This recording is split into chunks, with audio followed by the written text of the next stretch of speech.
Bien, buenos días, buenas tardes o buenas noches, dependiendo de la hora en que estén viendo y escuchando este audio video. Vamos a hablar sobre el traumatismo cráneoencefálico.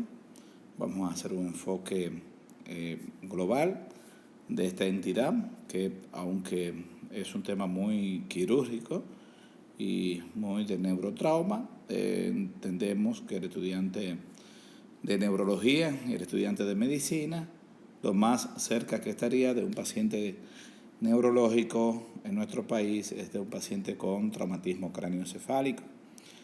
Esto es una entidad bastante importante, ya que representa la principal causa de muerte en la población por debajo de los 44 años. En nuestro país es extremadamente frecuente debido al nivel de educación de nuestra población, que utiliza la motocicleta de forma indiscriminada. Incluso las autoridades, estos son unos policías que están montados en esas motocicletas sin casco protector, 3 individuos, policías, en una motocicleta y sin la reglamentación adecuada.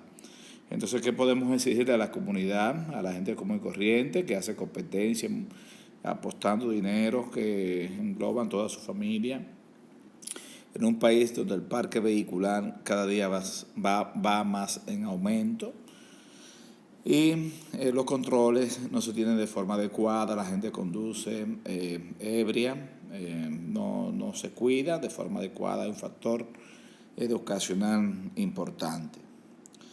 De todas formas, también, conociendo el traumatismo craneoencefálico, se comparten varios temas que son comunes para muchas enfermedades neurológicas, los cuales hay que tomar en cuenta. Vamos a hablar sobre presión intracraneal, vamos a hablar sobre edema cerebral, y esos temas son comunes para todas las enfermedades neurológicas que cursan con efecto de masa intracraneal o lesiones expansivas intracraneales que causan prácticamente los mismos síntomas. Por lo tanto, en la fisiopatología del traumatismo craneoencefálico, pues vamos a ver estos aspectos que son comunes para otro tipo de lesiones que son expansivas intracraneales. Nosotros vamos a ver en este capítulo, vamos a ver entonces la fisiopatología del traumatismo craneoencefálico. Vamos a clasificar estas lesiones craneoencefálicas de acuerdo al lugar anatómico donde ocurre. Vamos a hablar del edema cerebral traumático. Vamos a hablar de la herniación cerebral, la evaluación del paciente traumatizado, cómo se maneja el trauma craneoencefálico y las secuelas y complicaciones del mismo. La primera parte, vamos a hacer una breve reflexión sobre la fisiopatología del traumatismo craneoencefálico. Vamos a ver algunos aspectos. El primer aspecto que vamos a ver lo que es la relación continente y contenido. ¿A qué se refiere con esto de continente y contenido? Aquí lo que quiere decir es que tenemos un continente, que es el cráneo, el cual es un estuche rígido de hueso, formado por hueso, que no permite ningún desplazamiento, que se mantiene constante, y dentro hay un contenido o encéfalo, o un contenido de la cavidad craneana, la cual tiene un volumen estable de 1600 cc, de los cuales 1300 cc corresponde al encéfalo, 150 cc corresponde al líquido cefalorraquídeo y 150 cc corresponde a la sangre. Ese volumen, pues por ciertas patologías y condiciones que alteren el volumen intracraneal, puede cambiar, pero sin embargo se encuentra con el obstáculo de ese estuche rígido, de ese continente que no permite que ese contenido aumente de volumen sin causar primero un fenómeno que se llama hipertensión intracraneal.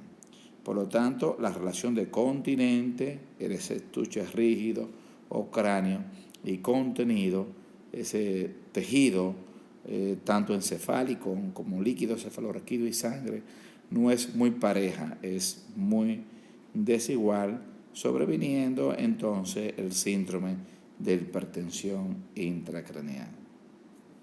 Pasamos entonces al segundo punto, lo que se conoce como el principio o doctrina de Monroe-Kellin. El principio o doctrina de Monroe-Kellin lo que quiere decir es que si uno de esos tres elementos que hablamos, que son encéfalo, líquido cefalorraquídeo y sangre, si uno de esos tres aumenta, ya sea que aumente el encéfalo por un tumor cerebral, por edema cerebral, ya sea que aumente el líquido cefalorraquídeo por una hidrocefalia, o ya sea que aumente el volumen hemático por un hematoma, por una hemorragia, lo hace a expensa de una disminución de los otros dos restantes. Cuando este equilibrio, cuando este principio se altera, pues entonces sobreviene la hipertensión intracraneal. A eso se refiere entonces lo que se llama el concepto o principio de Monroe-Kellin. Vuelvo y repito, es que cuando aumenta uno de los volúmenes del componente encefálico, lo hace a expensa de una disminución de los otros dos restantes. Y cuando este mecanismo compensador fracasa, pues entonces sobreviene lo que se conoce con el nombre de hipertensión intracraneal. Pasamos entonces al otro punto, lo que se conoce como el fenómeno de impulso, fenómeno de impacto y fenómeno de contragolpe. En estos fenómenos lo que tiene que ver es principalmente con el mecanismo de trauma. Se conoce con el nombre de fenómeno de impulso aquella situación en que el individuo se va moviendo, se va trasladando de acuerdo a la energía de trauma. Por ejemplo, una persona que vaya en un vehículo a 120 km por hora, ese cerebro también va a 120 km por hora y se puede, durante un fenómeno de aceleración, con desaceleración, con un choque, aún con el cinturón puesto, este cerebro puede verse afectado por la porción vertical del hueso frontal, por toda esa superficie rugosa que tiene la base del cráneo, como son el borde posterior de las alas menores del efenoide, el peñasco del temporal, la porción basilar del occipitano o el clivus, y el encéfalo puede sufrir daño en sentido general debido a este fenómeno llamado fenómeno de impulso.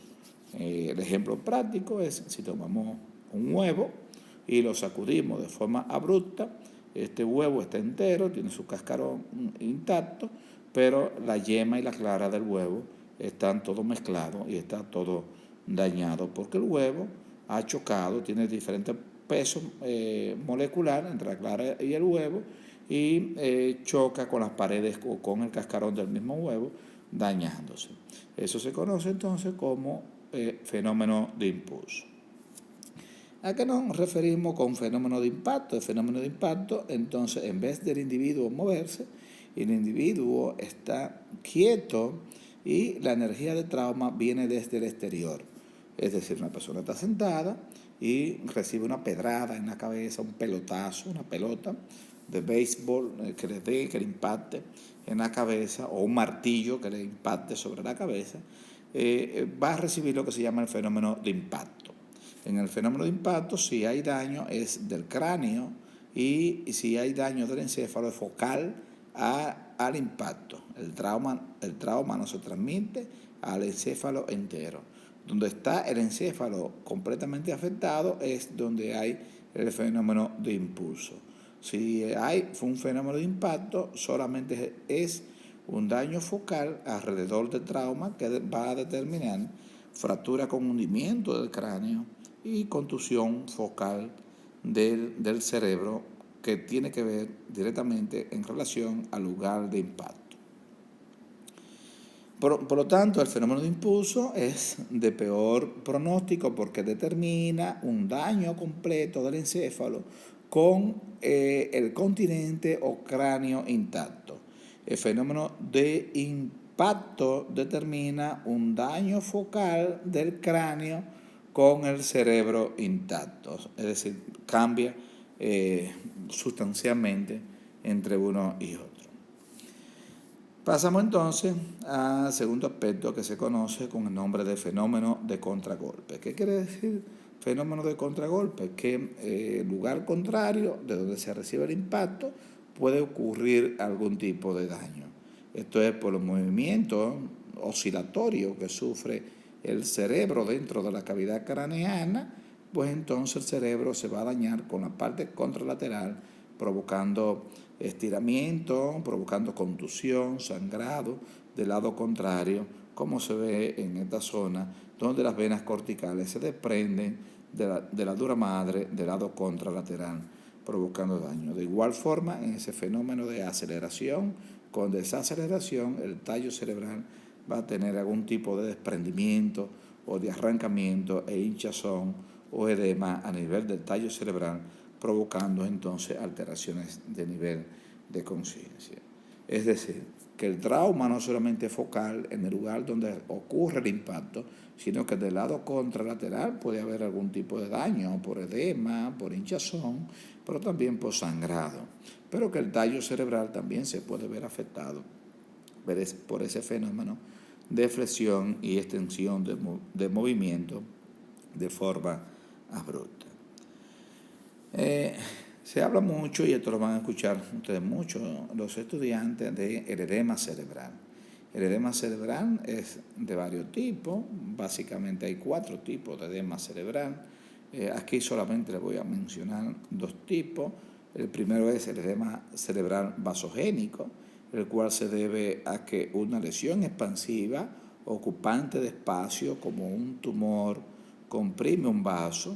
Entonces, antes de esa compresión, la presión hidrostática dentro de ese vaso aumenta por encima de la presión coloidosmótica y hace que agua salga del espacio intravascular y pase al intersticio cerebral, provocando hinchazón y edema cerebral.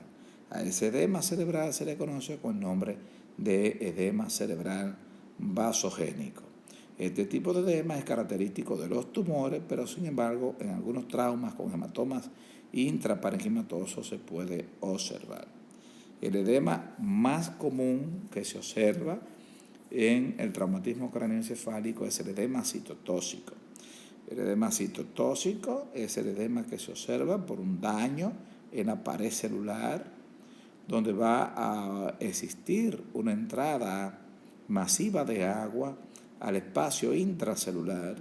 Esas células van a aumentar de tamaño porque tienen demasiado agua y el volumen encefálico en sentido general va a aumentar, aumentando así la presión intracraneal. Entonces, ahí, como les dije anteriormente, son 4 tipos de edema. Está el vasogénico, está el citotóxico y hay 2 tipos de edemas más que aquí solamente los vamos a mencionar, que son el edema venoso, que se ve específicamente cuando hay daño de las estructuras venosas en ciertos tipos de tumores, cuando se sacrifican muchas venas corticales, se produce ese edema venoso, y también cuando hay trombosis de los senos venosos, ese es el edema venoso. Hay otro tipo de edema que se llama edema transependimarios, que se observa en la hidrocefalia cuando hay aumento de la presión intraventricular. El líquido que está dentro de esos ventrículos trasuda hacia el tejido cerebral y se llama edema transependimarios porque pasa el epéndimo ventricular.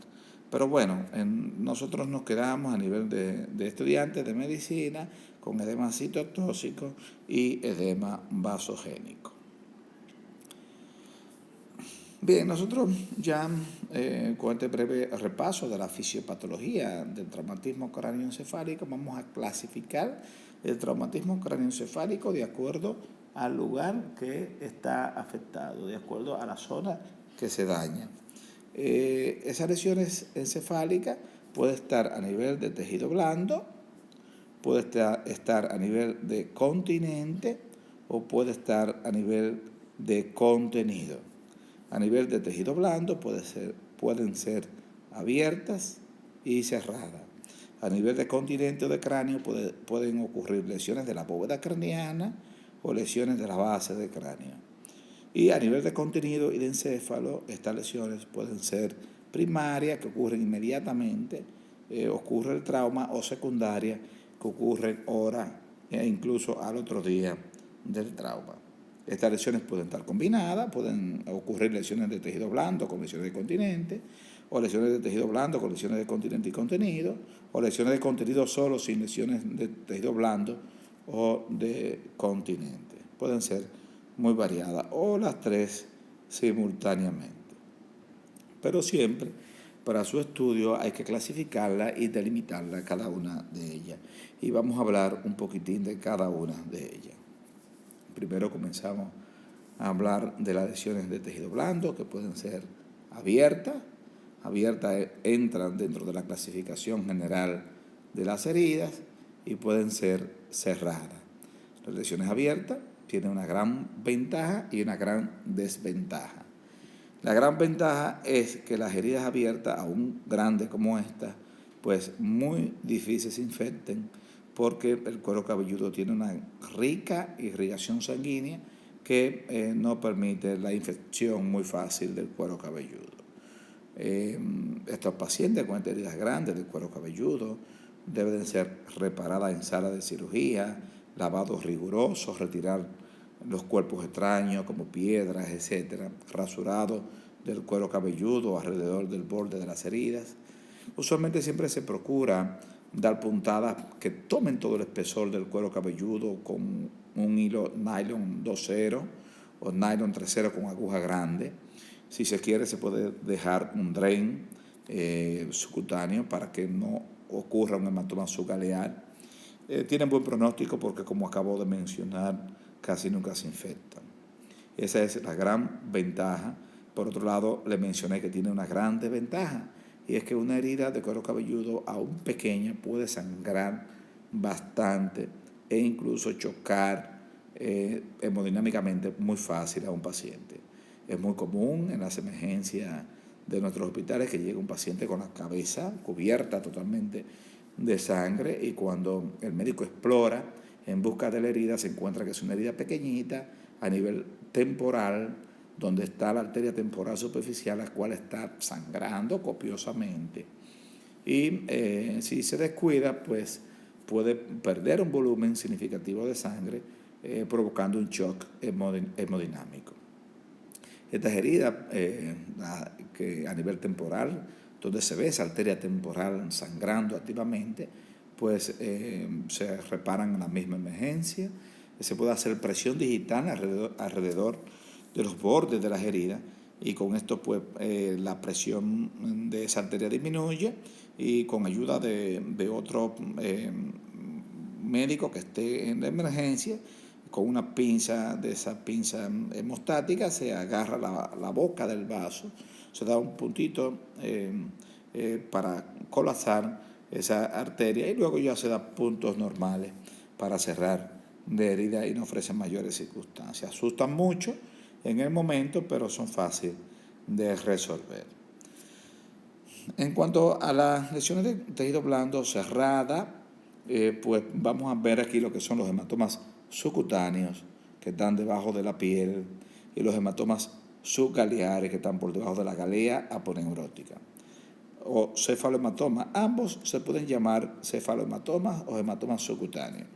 De que estén por debajo de la piel o estén por debajo de la galea aponeurótica no tiene ninguna importancia desde el punto de vista clínico. Ambos casos se tratan de forma conservadora. El término chichón se puede utilizar, eso está ya publicado en algunos libros, se refiere a esta palabra como esa colección hemática por debajo de la piel, que tiene un curso favorable, salvo en los niños muy pequeñitos, que a veces pueden alcanzar grandes volúmenes y descompensar hemodinámicamente a este bebé. Por lo tanto, el estado de hidratación, y si se requiere transfundir a este niño por ese volumen hemático que está secuestrando un gasto cardíaco importante para este niño, pues hay que tomarlo en cuenta. Estos niños usualmente no son tan grandes, son cefalomatomas más pequeños. Estos niños, en ese proceso El tratamiento es conservador, no se hace nada, no se opera, no se pone gorro de hielo, se tranquiliza a los padres en busca de que esto es una lesión benigna.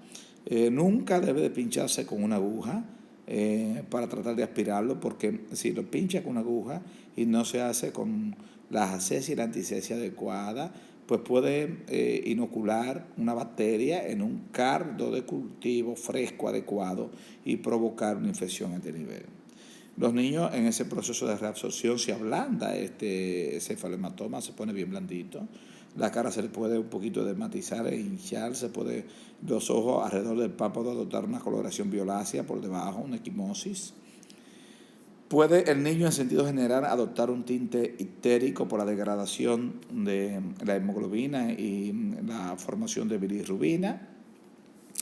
Y si se lleva a cirugía porque son muy grandes, porque está descompensando a este bebé, pues se hace en un quirófano a través de una pequeña herida y un drenaje completo de todos los coágulos con un lavado riguroso. Pero el consejo general es siempre conservador, no tocarlo, dejarlo tranquilo si el niño está bien y no hay una descompensación hemodinámica. Bien, vamos a hablar de las lesiones del cráneo o lesiones del continente.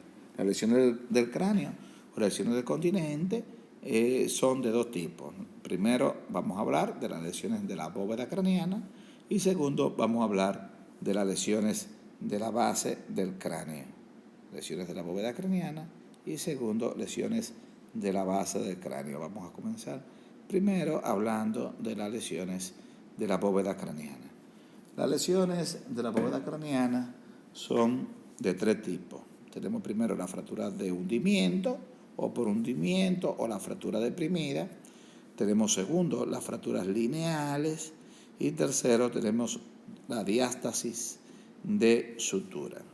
Vamos a hablar de la primera, la fractura deprimida. En ella predomina un fenómeno de impacto. Hay daño focal del cráneo, del continente y del contenido dependiendo alrededor del área de impacto. El encéfalo completo está sano, por lo tanto siempre estos pacientes llegan a la emergencia consciente y si tiene un déficit neurológico es focal al trauma, es decir, si tiene este hundimiento del lado izquierdo, sobre todo en el área motora del habla, este paciente puede llegar consciente, despierto, pero con dificultad para pronunciar las palabras, por ejemplo. Estas fracturas por hundimiento pueden ser abiertas cuando hay pérdida de continuidad de la piel y penetrante cuando hay lesión de la dura madre. Entonces, abierta o cerrada, o penetrante o no penetrante. Entonces, las que son abiertas y penetrantes, obviamente son lesiones de peor pronóstico, con más alto riesgo de infección o de provocar un foco epileptógeno por irritación cortical. El tratamiento de esas fracturas con hundimiento, miren aquí cómo se ve, un hundimiento por una pedrada, como se ve a este nivel. Aquí se ve la tomografía, cómo se ven los fragmentos deprimidos. La tomografía usualmente cuando viene impresa vienen dos láminas. Esta se llama ventana sangre y esta se llama ventana ósea. Se borra todo el cerebro y es para ver el cráneo solamente y ver los fragmentos y las esquilas óseas deprimidas. Se puede ver aquí también la presencia de aire. Lo más probable es que este paciente tenga una fuga de líquido cefalorraquídeo por aquí y a medida que sale líquido cefalorraquídeo entra aire. El tratamiento es retirar esas esquirlas y darle puntada a la dura madre para cerrar ese defecto y evitar así la formación de una fístula de líquido cefalorraquídeo. Bien, la fractura lineal por sí sola no causa ningún tipo de problema y esto cierra solo espontáneo. El problema es que cuando estas fracturas ocurren sobre todo en la escama del temporal, si ustedes se recuerdan de anatomía 1, cuando vieron la escama del temporal, veían que en la cara interna de la escama del temporal había un surco dado por el surco de la arteria meningia media que labra ese canal en la cara interna de la escama del temporal. Si esa escama se rompe por esta fractura, se rompe también la arteria provocando este tipo de hematoma que se llama hematoma epidural, el cual vamos a ver a continuación y que puede contrastar con la vida del paciente si no se atiende de forma rápida. Por lo tanto, la fractura lineal, el problema es que puede provocar un hematoma epidural. La tercera lesión de la bóveda craneana es la diástasis de sutura. En estos casos, pues, el cráneo se abre durante un fenómeno de impacto. Una persona choca contra una pared, se cae en el piso y el cráneo absorbe toda la energía de trauma. Por lo tanto, muchas veces en estos casos, donde hay fracturas craneales, tanto fractura lineal como diástasis de sutura, más la fractura de la base del cráneo, como vamos a ver a continuación, el encéfalo no sufre tanto daño. ¿Por qué? Porque el cráneo, al romperse, al quebrarse, absorbe toda la energía de trauma y no pasa esa energía de trauma al encéfalo. Pero cada lesión de esta por sí sola pueden causar problemas. Por ejemplo, una diástasis de sutura, la sangre que está en el diploe puede pasar y formar un hematoma subgalear o subcutáneo, pero también puede pasar por debajo del hueso y encima de la dura madre y provocar un hematoma epidural que requiera un drenaje quirúrgico tal y cual como los hematomas por las fracturas lineales. Por lo tanto, hay que tomar en cuenta de que estos pacientes que tengan las suturas abiertas deben de tener siempre una observación importante durante las primeras horas del trauma, al igual que también un paciente con fractura lineal. Bien, vamos a ver el mismo caso. Vemos ya ese caso de que hablamos y cómo se repara. Ahora vamos a hablar de las lesiones de la base del cráneo. Hay quienes clasifican las lesiones de la base del cráneo en fractura del piso anterior, fractura del piso medio y fractura del piso posterior. Ustedes se recuerdan desde anatomía 1 cuáles son los límites de la fosa craneana anterior, los límites de la fosa craneana media y los límites de la fosa craneana posterior. Nosotros vamos a enfocarnos sobre todo en fractura del piso anterior de la base del cráneo y vamos a enfocarnos a fractura del peñasco del temporal, donde engloba tanto la fractura del piso anterior como la fractura del piso medio. Vamos a hablar primero de la fractura del piso anterior de la base del cráneo, cuando esto se rompe aquí a nivel de la porción horizontal del hueso frontal, etmoides, fenoides, etc.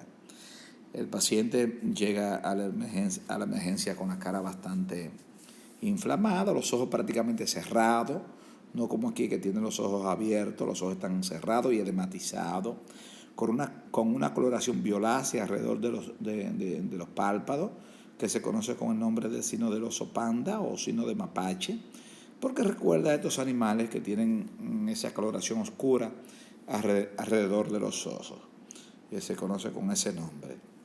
El paciente puede estar consciente porque la cara absorbió la energía de trauma. Puede este paciente tener salida de sangre por la nariz que se llama rinorragia. Recuerde que la palabra epistasis es sangre de la nariz. Rinorragia es sangre a través de la nariz. Y rinorrea, como dice aquí, es material purulento por la nariz. Muchas veces, pues, esa sangre viene bien licuadita porque está conjuntamente con líquido cefalorraquídeo y en términos de unos días la sangre desaparece y lo que sale es líquido cefalorraquídeo claro. A esto se le llama rinorraquia